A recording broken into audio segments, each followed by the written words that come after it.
Hello and welcome to What the Tech from Boast AI, where we talk with some of the brilliant minds behind new and exciting tech initiatives to learn what it takes to tackle technological uncertainty and eventually change the world.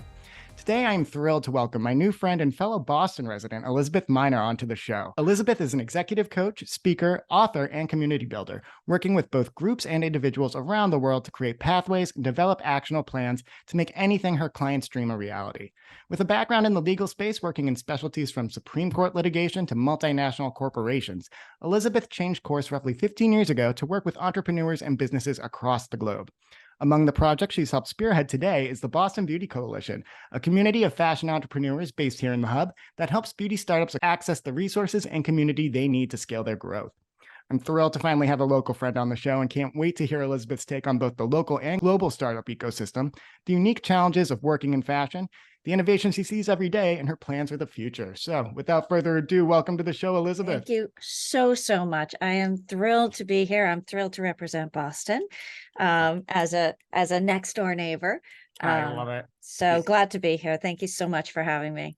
Oh, it's my pleasure, Elizabeth. Like I said earlier, I so rarely get to speak to folks in the United States, let alone in my own backyard. So it was a pleasure meeting you and being able to make this connection happen. I'd love to know, I looked at your background. We've chatted through it. Could you tell me a little bit about how you got to the role you're in today? It's a very, very impressive resume that you've built up. And I don't think I can do it justice in my quick little bio right there. Yeah, it's just, I don't know how impressive it is. It's just a matter of following the spark, right? So I was a paralegal for many years, and I worked with entrepreneurs and startups. And then I moved into multinationals back in 2008, when I thought my little boutique law firm was going to get rid of the only paralegal, because I was one paralegal and 7 attorneys. And I thought, geez, out of the people here, I'm the one expendable person. So I moved over to multinationals, where I started to get some international corporate experience. And I went from there. Apple courted me. They brought me across the country. I worked with their multinational subsidiary management, and I got more experience there. And then I thought, this is all good and well. I'm making good money, moving companies and making the shareholders a lot of money, but I'd really rather work with people with their dreams. And so I started to do that. I started to work with people that wanted to build their own companies. And so from there, I decided, why am I living in the most expensive state in all of the US while I'm doing this? This is kind of silly. And I thought, where do I want to be? And I was like, you know what? I want to explore. So my kids had left the nest, and I moved to Panama. And that started a 8-year journey of nomadic life, where I've lived in Panama, Colombia, Tenerife, which is an island in Spain, Morocco. I've lived all over the world, and I've built communities every place I've dropped for a little bit of time. And those communities, I've helped build businesses in wherever they're living, because I had that background. So that's really, it just was kind of chasing the spark. It's kind of a crooked path. I love it though, chasing the spark. All right, title of episode. But I just love that too. You leaned on community, and you've built the communities in each one of these locations. Full disclosure, I met you at the bar. It was fantastic networking experience, but you saw I was reading something that was relevant to my business. I had my headphones on when I walked in, and you're like, what are you doing? I was going to a podcast. We started talking about podcasts. It was a very, very organic interaction, but there was a spark there, and you followed it, and now we're here today. So I've seen proof in action, Elizabeth, of the great stuff that you can do in building those communities. Could you tell me a little bit about one of the communities that you're working on today, or some of the most exciting projects that you have your hand in now? Because I know there's a few. There's quite a few, but I came back to the Boston area at some point during the pandemic. I came back to the US during the pandemic because family was here and I wanted to be close to them. I lived out in the West Coast for a little bit, and then came back to Boston when there was a family situation. So came back to be close to family and help my family through their ordeal, and ended up here and working with some clients. And a couple of the clients were in the beauty and fashion industry, and they're struggling with a few things. And so I did my normal, okay, what you need to do is network. And they're like, yeah, Boston is a life sciences and a tech place. Go to a place and say you're a hair specialist or a fashion designer. Nobody wants to talk to you. So I was like, well, I'll just find it for you. And I looked around and I'm like, oh my goodness, you're right. There's nothing out here. Well, we can fix that. So that's what I decided to do. I created Boston Beauty Coalition. Right now, it's a year ago, based on just a need I saw. I'm not from the beauty industry. I'm not from the fashion industry. I have no background there, but I have the corporate experience. Creatives are inherently challenged by the whole other side of the brain stuff. And so what I'm trying to do is help them with education, learning sessions, connections, networking with each other, and then ancillary providers, the HR specialists, the payroll specialist, the attorneys. So many people, they don't have the proper attorney agreements in place.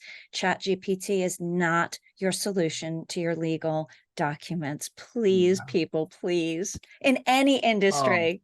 that is a point that cannot be made too often. ChatGPT is not a lawyer, and it will, with confidence, tell you some awful things. So I'm right there with you.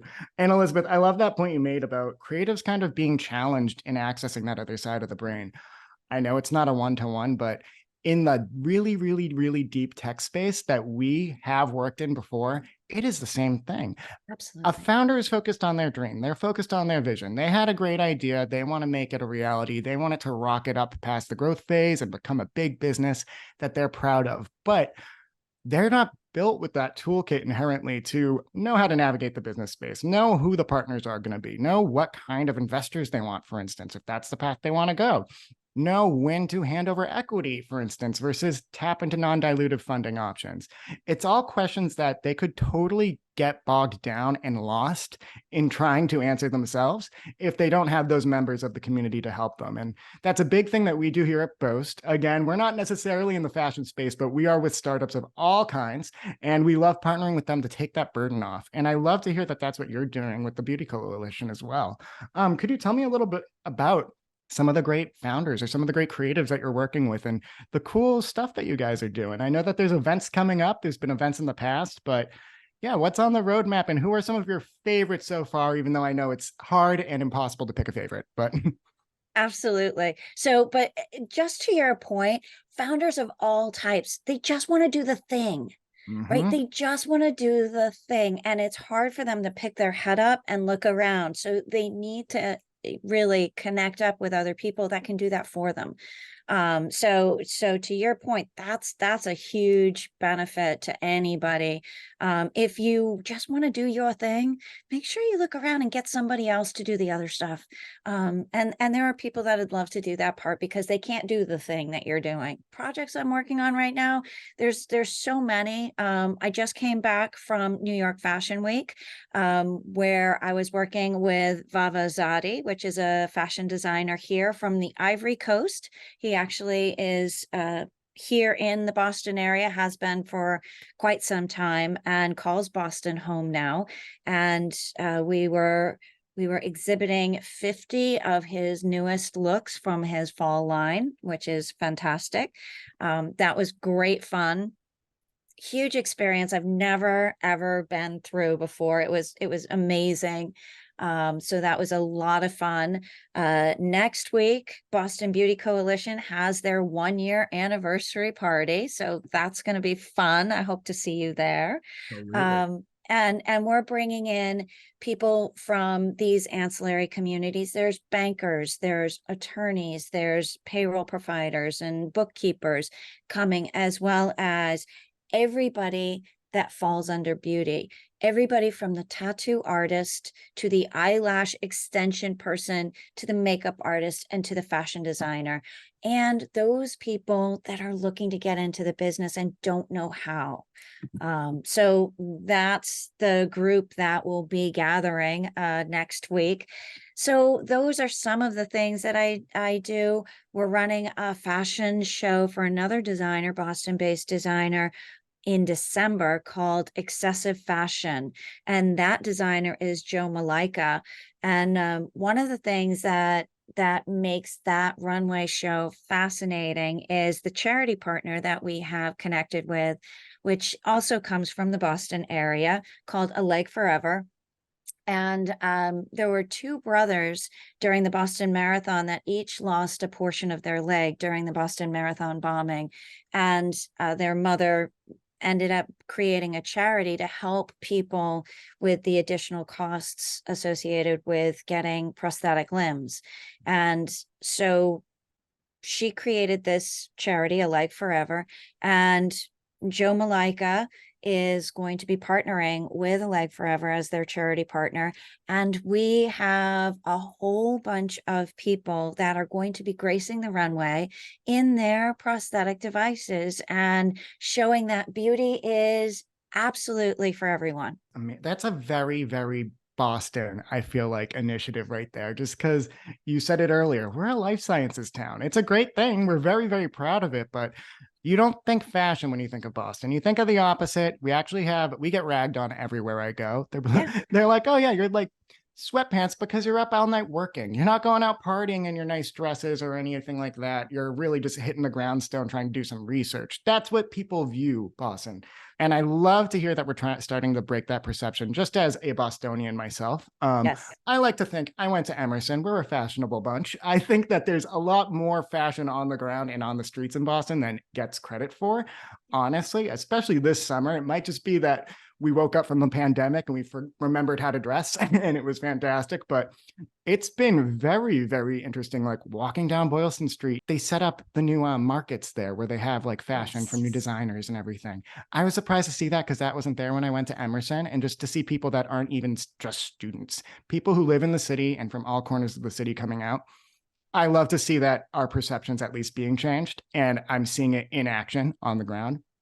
And then going back to that second point about a light forever and partnering with the community and partnering with the different members of our ecosystem.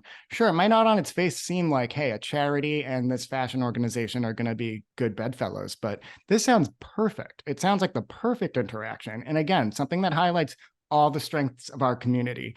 So it's really, really cool to hear that you're making this happen, that you have such great partners in the ecosystem who are making this happen, and also that the ecosystem isn't just people who are in fashion. It's not just creatives. It's people on all sides. That's what we love to hear, and I think is a huge tenet of how the customers who we work with, that's how they succeed. They don't Mm. put blinders on. They don't just assume, hey, I'm swimming in this lane. If they see an opportunity for growth, they're going to hop on it. So yeah, that is awesome to hear. I'd love to know too a little bit about how I know you said that you weren't originally in the fashion space necessarily. It was a lot more about kind of getting companies and getting founders and getting those individuals ready to make their dream happen. Could you tell me a little bit about maybe the criteria that you look at in a founder or in a dreamer who you want to help make their vision a reality? There's so many things that make a great founder, and we all know them, but it's hard to quantify, right? It's like, how do you know love? Well, you just know it when you see it, right? And that's not fair. But the drive, the absolute drive for somebody to realize their dream, this whole idea that, follow your passion, being a crock, there's balance to that. You have to be passionate in order to weather the storm. It's no easy feat. You have to be able to, eat ramen for a month because you got no money coming in.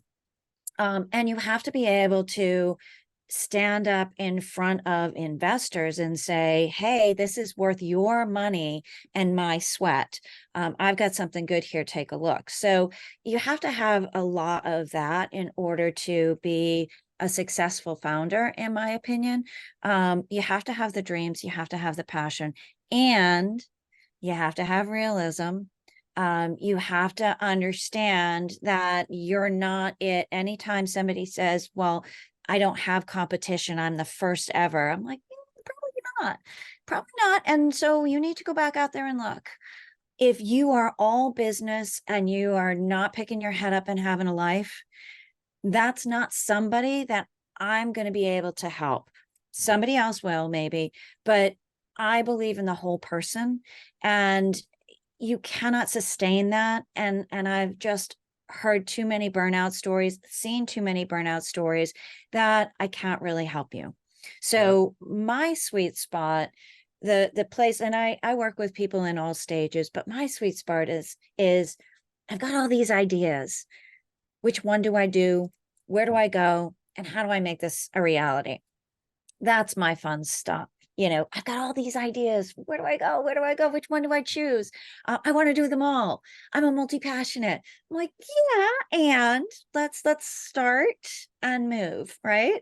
Yep, absolutely. I love the point you made about being realistic too, because I've said it before, unique innovation, people with big dreams, those are the people who we want to work with. And those people who have the hunger and the thirst to really get that program in place. But if they're just disparate and they love everything and they really, really just want to make everything their passion, like I bristle a little bit at the word multi-passionate, just because, not that I think you can't have more than one passion, but to your point about having a life too, be passionate about your family, or be passionate about your home, be passionate about your well-being, your mental health, as well as what you want your professional goals to be. Make sure that there's a fine line there too.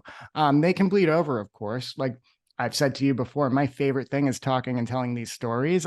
It's not even just a work passion. I'm just fortunate to work in a field where I can do it. But having that separation so that you are a human. I just want to reiterate that point. Working with humans is so, so important, especially, not to digress, in this age of AI and generative AI, Right. ChatGPT, and yeah, all of that. Another point you made too was about making that pitch, but also making it clear that your sweat equity is what's going to be the difference here. I've talked Mm. to a lot of founders who have emphasized a very similar point. Don't spend all your time necessarily crafting the perfect pitch. Demonstrate that you do the work, that you are what they're investing in, that you as an individual are rolling up your sleeves and you're putting in the work. If you're not a designer, you're going to become a designer until you can hire somebody to do it. If you're not a podcaster, you're going to learn how to do it. You're going to buy the mic, you're going to get the Zoom set up, and you're going to put some curtains up around your closet and hop in and get it done. Yeah. Um, those are the ones who make it happen. And that's what I think is kind of a key ingredient. So I'm glad to hear that you agree with that too, Elizabeth. Oh, absolutely. And I've worked with a lot of investors, and really they love the product, otherwise they wouldn't be looking at you, but they are investing in the founder. They're investing in your ability to make this go, because so many people have great ideas. That's great. But if you don't have the person that's going to drive it, they can't invest. There's no clear path for them. There's no, it loses a whole lot for them. And I was just in a session through Boston Startup Week about co-founders, and when one leaves, and that dead equity, right, of that space where there's nothing coming in, and there's a portion of the company that's missing. And that's really kind of what I think of when an investor looks at you and goes, they're not fully committed. And that does not mean that they are not spending time with their family. That means that they're really driven with this idea and they're going to get it done. So those are two different things. And I think we are totally aligned in that space. But it's work-life integration. You got to love what you do.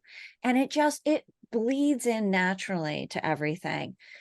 So you can still be at a bar, or you can still be someplace and enjoying yourself and talking about something you're passionate about that happens to be your business.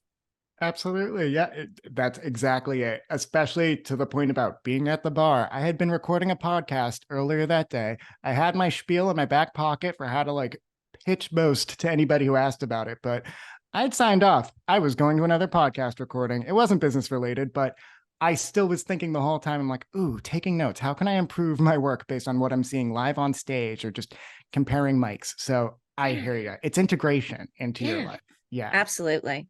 I love it. Now, you did speak a little bit about you have worked with companies on getting investment and you've worked with investors too. Any advice on navigating investment, funding, just growth or capital strategies in the current market? I had mentioned before, we started out as a Canadian company, but we are purely all of North America.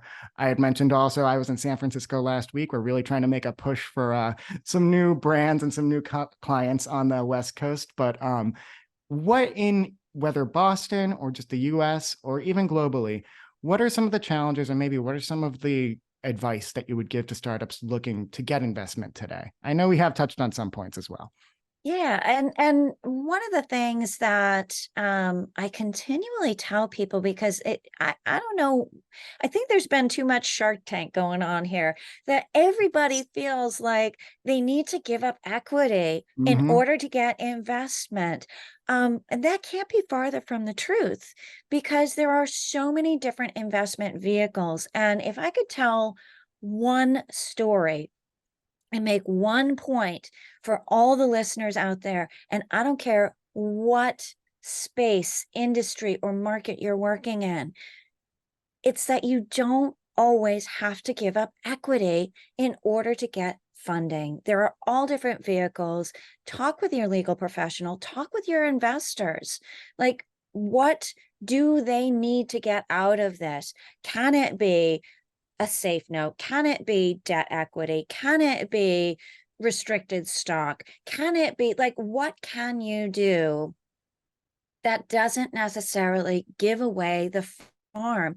So many people are so anxious to just get this off the ground and they'll do anything to do that. And then it gets off the ground and they realize they've deluded themselves. One thing that people forget is that once you take an investor, you no longer run the company. You Yep. answer to a board, you answer to somebody else. And I have been a legal professional watching a CEO get unseated from the board of her own company and unseated from the CEO position because they didn't like the way she was running the company. She was a great founder, a terrible CEO, and they removed her from her own company. It was my first experience ever. It was not my last, I'm sad to say, but it was the first experience I had that I saw a founder get removed from their own company. That's possible. Now, it may be for the good of your company and it may actually make you a lot of money, and that's great. But you want to know what you're getting into when you're taking that investment. Really understand that, and people miss that. So that's really the thing. What I'm seeing that investments aren't dead. There's so much noise about, oh yeah, VC money is dried up. It's not. They're looking for what they're looking for, and you have to be able to meet the parameters of what the investor is looking for. But it's work. You don't Mm-hmm. just show up on Shark Tank. It's work. You're going to pitch a lot to a Yes. lot of people. Get Mm-hmm. yourself a pitch coach. Get yourself an attorney that helps you refine or make introductions. Attorneys are phenomenal. I've worked in a law firm, and that's one of the things that law firms will do for you. They will make introductions to investors. They know them. So get yourself a good law firm. That is fantastic advice. I am so glad you brought up the Shark Tank of it all, too. I think we had mentioned that before when we had chatted in the past, but everyone just assumes the table stakes is okay. What percentage of my business are you going to take? Because that's how they present it on the show. And I'm like, not every avenue is going to take you to Mark Cuban. Not every avenue is going to take you to Barbara. You want to do as much as you can to bootstrap it yourself and get yourself as far as you can before you hand over that equity. Whether that's in Canada, the CRA has the SHRED funding program. That's a big part of what we do as a business. It is free cash that the government wants to give you for technological innovation. If you're in fashion tech too, any kind of innovation that you can prove it is objective, it is something that you need to have a partner who can help make the claim for you, but it is cash that you can put back into your runway that isn't handing over equity to somebody else. That isn't going to put you in that position in 10 years where you've elevated yourself to CEO and now you're being stripped of everything. Right. as long as you can get that runway and access those sources of funding, there's more out there than you know, probably. I know I referenced the Canadian program up in the US too. It's not just tax credits. There are amazing programs that will give you funding without asking for equity. They want to see your success because it's success for them and their ecosystem as well. Whether that's from the government or whether that's from academia, there are options, but look for those options. Don't, again, just think that Shark Tank's the way to go. I do love Shark Tank, not I to do. poo-poo them too much, by the way. Yeah. I do. I love that. And Mark Cuban is a leader Oh, that yeah. I look to on a regular basis. But to your point, the other thing is look to your municipality wherever you are, because what they're interested in is building revenue for the municipality. So they benefit when your business succeeds. There are grants, there is money that is being handed out to people who are asking for it if they meet the requirements. So it's work. Yeah. Mhm. And if you're too busy doing your thing, hire somebody, contract somebody to do the looking, to fill out the forms, to apply for the grants. Mhm. Do what you need to do to access money to help you with runway. There's Yeah. so much out there, and people need to just look outside of VC. We're not all Mhm. Facebook or Meta or Alphabet or whatever. Right. Like, go look for these programs. If you're in tech, there's certain tech stuff. If you're in beauty and fashion, there might be beauty and fashion stuff. I know Sephora does Yes. some work with beauty designers. There's all sorts of different things. Different designers that have made it big are now paying it forward by helping with grants and money. ifundwomen.com. If you are a female founder, there are founders of color that get access to certain grants. Like, there's all different things. Go out there. There's a wealth of money that doesn't require an equity drain in order to get you the runway you need to succeed. Use Mhm. it. Please, Absolutely. Yeah, please. please, it is there. Like, please take advantage of it. And I love you made that point about your municipalities too. I had mentioned earlier, I have some pals at York IE up in New Hampshire. When you think of New Hampshire, you don't think of them as a tech hub. There is funding mechanisms in place now because Manchester wants to be a tech hub. Portsmouth wants to be a tech hub. That's just one state. There are 50 states, and this is in the US. So especially I feel like in lieu of the R&D tax credit program being as robust today as it used to be, Mhm. we're all haggling with the Section 174 of it all. It's just a little tougher to get that free money from the federal government, but municipalities, localities, state governments, they're picking up the slack. So find out, they want to grow the tax base. They want you to stay there. They will give you the resources to build your success that they can reap the benefits of. And it doesn't necessarily, again, mean an equity stake in your business. It will pay back to them, whether that's more brands in the ecosystem that they can say, hey, I partnered with this group and that we're all going to lift each other, or a larger tax base if we're going to look at the municipality. So it's not cynical to view it that way. The money's out there, it's free, it's on the table. Latch onto it, take advantage of it. I love it. Yeah. And so, Elizabeth, I know we had mentioned too, we got some events this week. Boston Startup Week is happening. Caught me off guard. I know that you have been there, and I know that Mass Challenge is doing some fun stuff. But before we sign off, I want to just maybe let me know what's on your calendar for the week and then for the next few months too. I know that you had said the 1 year anniversary is happening next week for Boston Beauty Coalition. So, what's your calendar looking like? Oh gosh, I'm at Boston Startup Week. Mass Challenge is having a few events, and I was talking with Vivek yesterday, who is running I'll Techstars in confirm. Boston. He's doing some stuff. I know that next week he can't make my anniversary party, which he wants to go to. Because he's doing a what to expect at Techstars. And so there was a gentleman that came up and talked with us while we were chatting, and he's like, well, what happens if I miss a day? I was like, listen, when somebody builds a weekend program that's going to take you from idea to team to product in a course of a weekend, don't miss a day. Go to the program. You're going to miss one brick in that wall, and your wall is not going to be the same. So that's coming up in the Boston area. I mean, there's so much in Boston that's going on. It's crazy. Venture Cafe is a place I spend a Yeah. lot of time in. Roxbury Innovation Center. They're somebody I spend a lot of time with. There's so many really great incubation organizations. I have mentees that I'm working with through all these programs. E for All, I do a Mhm. lot of work with them. I have a mentee in Providence, and I have a mentee here in Boston for those through those programs, which is quite fun. I'm working on a book right now, my next in a series of emotional intelligence. So I wrote one about emotional intelligence for entrepreneurs called The Entrepreneur Advantage. And that just really helps people develop their emotional intelligence so that they can be better entrepreneurs. Because my theory is people aren't failing because of industry or market. They're just not emotionally intelligent to weather the storm and figure out how these events might affect how they present, how they work, how they make choices. So get that kind of worked into your process and you'll be far more successful. So I'm doing my next book in that series for sales professionals. So you can do better in sales if you are emotionally intelligent, and we're going to work you through that process. So super excited about that one.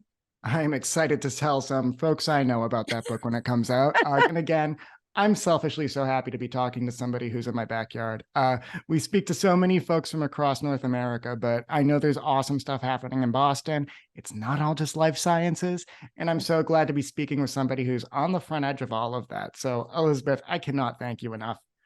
It's my absolute pleasure. And we got to continue to talk, continue to network, everybody. Yes. There's so many people I want to introduce you to, that some we already know in common, and some that really you need to talk to. They're right up your Absolutely. alley. So I cannot wait to introduce you to them. Oh, I'm excited. Yeah, I really, really look forward to talking to people in person too. That's going to be fantastic. So, Elizabeth, I can't thank you enough. Sweet. Thank you, Thanks, thank you, thank Elizabeth. you for this. I really, really appreciate all your efforts. Of course, my pleasure. I Can't will wait to see you next week. see you next week.